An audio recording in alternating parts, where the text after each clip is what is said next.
자, 이제 우리 지난 시간에 몸의 구성체계, 몸을 전반적으로 한번 이렇게 살펴봤는데, 이제 우리 몸속 여행의 이 첫 번째 이 기착지인 이 소화계 중에서도 입에서 위까지만 우선 먼저 얘기를 하도록 하겠습니다. 자, 우리 지난 그림에 보여준 거랑 같은 그림인데요. 우리가 기관계들이 여러 통합적으로 작용하는 모습들을 보여주고 있는데, 우리가 첫 번째 공부할 이 소화계들이 여기에 지금 보이고 있습니다. 우리 발생할 때 혹시 기억이 났습니까? 이 난황이 어떤 식으로 긴 소화관으로 형성이 되고, 그 다음에 외벽의 어떤 부분이 함입이 돼서 입이 되고, 그래서 소화계가 쭉 되는 것인데요. 여기서 입에서 음식이 들어와서 식도로 가고, 이제 하나의 관으로 연결이 되고 있는 것입니다. 여기 와서 위가 있고요. 그 다음에 작은 창자, 큰 창자 간단 이렇게 그리고요. 그 다음에 배설을 하게 되는 하나의 관으로 쭉 연결이 되고요. 그 다음에 물론 이 옆에 이것의 부속기관에, 소화기관의 부속기관이 해당되는 이자, 쓸개, 그 다음에 이 간, 이런 것들이 소화계에 포함시키긴 뭐합니다만, 소화계랑 아주 밀접하게 연관이 되는 이 부속기관인 것입니다. 바로 우리 소화계라는 것은 뭡니까? 바로 음식물을 소화를 시켜서 잘게 부수어서 몸에 흡수를 하겠다라는 것이죠. 이거를 담당해서 몸에 흡수를 해서 각 세포로 순환계를 통해서 이 전달을 해준 다음에 거기서 에너지도 얻고, 지난 시간에 얘기했던 대로 큰 물질의 재료도 만들고 하는 이런 일을 하는 것이 바로 이 소화계인 거죠. 그래서 차례로 우리가 위에서 살펴보면은 여기서 위랑 입이랑 식도랑 위만 먼저 간단히 보도록 하겠습니다. 여기 입이 보이고요. 입에는 귀밑샘, 혀, 턱 밑에 이 샘, 정말 샘물처럼 용액들이 흘러나와서, 그래서 음식에다가, 우리가 먹은 음식에다가 이제 침을 갖다가 붙이는 거죠. 그래서 윤활 작용이 되고, 그래서 혀를 통해서 잘 윤활도 되고, 침에 섞여서 목구멍으로 잘 넘어갈 수 있지 않겠습니까? 그런 침샘이 있고요. 그 다음에 이 침샘들에는 이제 이 아밀레이즈라는 이 탄수화물을,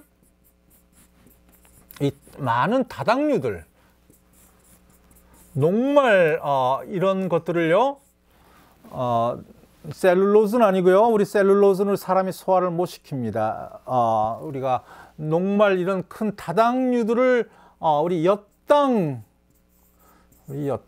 메가당 이런 거 같은 말인데, 이것은 이당류입니다. 이것은 포도당 두 개가 합쳐진 이당류죠. 이렇게 약간 많이 작아진 이런 식으로 소화를 해주는 것이고요. 이것을 우리가 화학적 소화라고 얘기를 합니다. 주로 효소를 통해서 여기서 길다란 것을 이렇게 효소가 부셔져서 이런 엿당을 만들어주는 것이 이미 탄수화물 소화는 입에서 시작을 되는 것이고요. 그 다음에 물리적 소화는 주로 이를 통해서 물리적으로 씹어서 큰 물질을 잘게 부셔주는 것이고, 그것이 바로 입에서 하는 것이고요. 그 다음에 입의 저 안쪽으로 보게 되면 음식 덩어리가 이렇게 내려가고 있습니다. 자, 우리 이 부분을 먼저 살펴보게 되면은, 자, 구강이 있고요. 이 안쪽에 큰 입안에 큰 공간을 얘기를 하고 있고요. 인두라는 것은 우리가 이 파린스 이런 얘기를 하는 것인데, 여기서 식도가 바로 음식이 가는 통로가 식도고요. 식도랑 여기 이 기도라는 것은 바로 공기가 호흡기에서로 얘기할 가는 것이고요. 이것에 바로 기도 위에 있는 부분을 우리가 이 후두라고 얘기를 하고, 그 다음에 후두랑 식도 이 같이 이것을 덮고 있는 부분들을 우리가 인두라고 얘기를 합니다.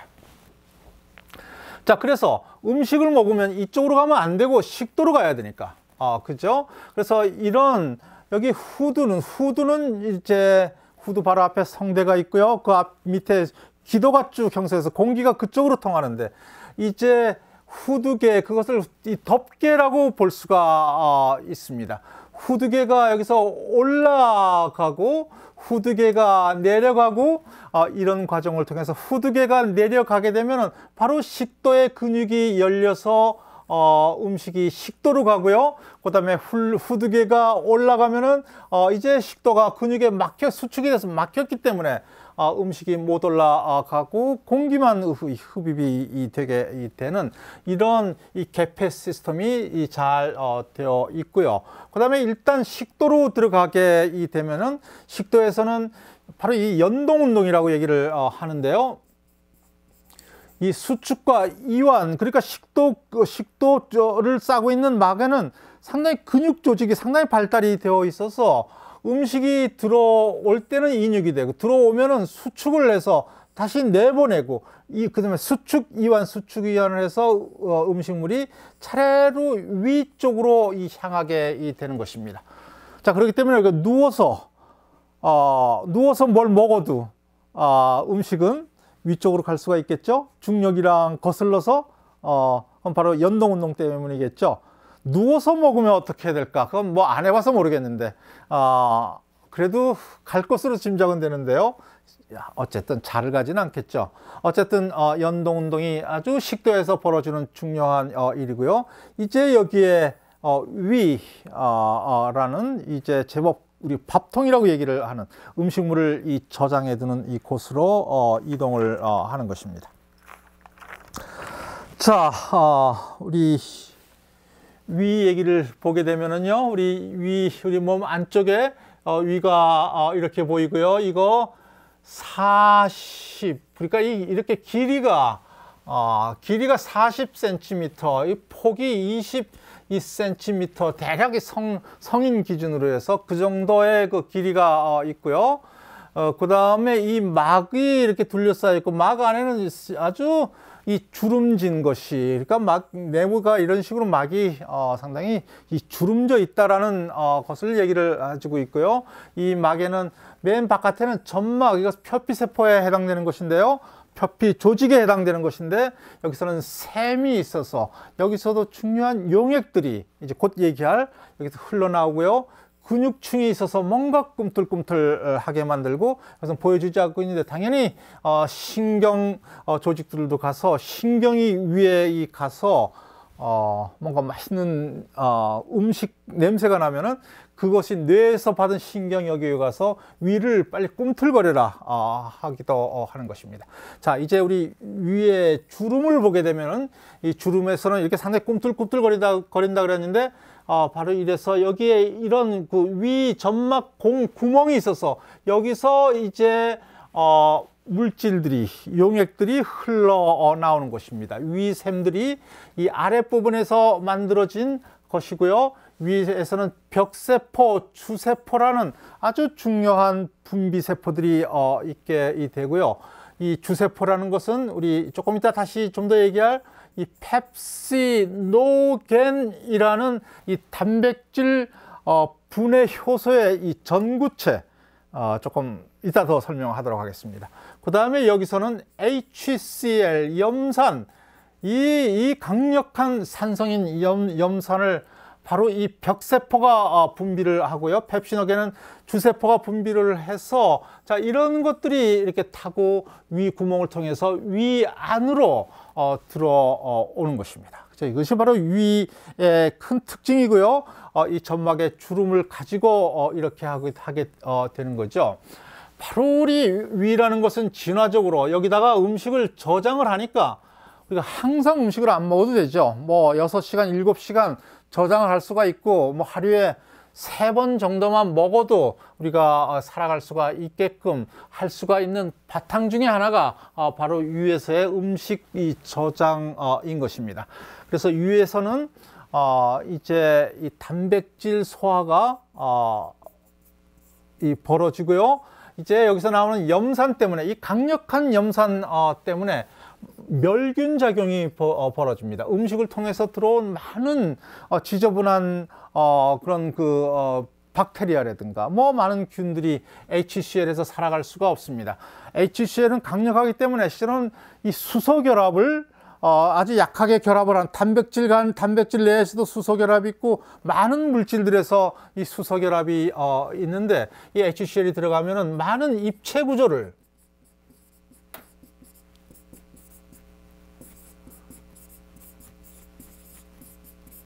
풀어주는 것입니다.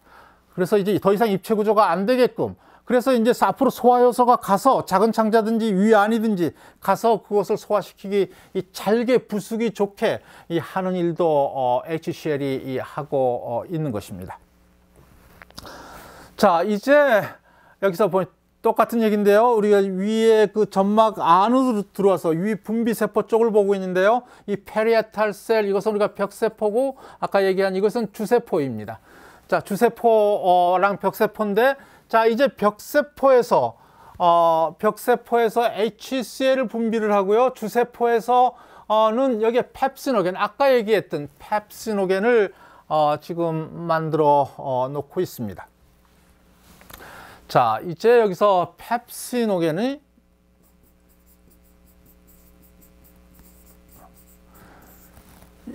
이것이 HCl을 받으면 어떤 구조 변화가 해서 이것이 펩신이라는 이것은 활성화된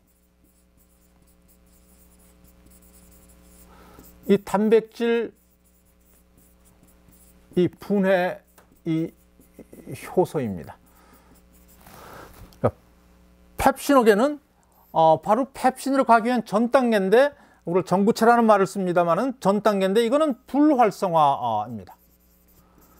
그런데 굳이 지금 여기서 벽세포에서 주세포에서 펩시노겐 형태로 만들어주는 것은 여기서부터 펩신을 곧바로 만들게 되면은 바로 여기 있는 세포 안에도 세포니까 많은 단백질들이 있지 않겠습니까? 단백질들이 분해되면 안 되겠죠.